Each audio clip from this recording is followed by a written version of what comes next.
Studiuesit dhe intelektualët thonë se tashmë ka ardhur momenti që të shihen më imtësisht çështjet dhe të drejtat e individëve në marrëdhëniet e tij në vendin e punës, po ashtu në mbrojtje të drejtave personale. Ajo çka duhet të ndryshojnë thënë akademikët është ligji i pronësisë, zbatimi i të cilit çalon dhe në anën tjetër ndryshimet në kodin e punës ku punëmarrësi të ndihet më i sigurt. Mbas jetës së njeriut është e drejta e pronës.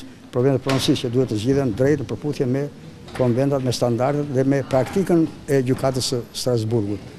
Tjetër do të thoya pas pronës, vjen puna, marrëdhëniet e punës, që janë të rëndësishme, e cila përben bazën e individit, të shoqërisë, familjes në jetën e përditshme. Punimet të ndryshme dhe shumë interesante janë në kuadër të pronësisë intelektuale.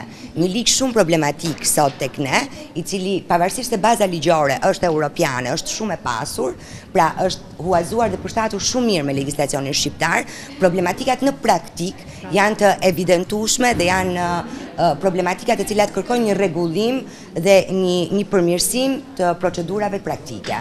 Akademiku nga Tetova, ish dekani i Fakultetit Juridik, Agim Nuhju, thotë se duhet të punohet që ligjet të afrohen me direktivat europiane ku të respektohet e drejta e individit. Flas konkretisht për shtetin e Maqedonisë, që ka paraparë një listë të hapur të bazave për diskriminim dhe këtu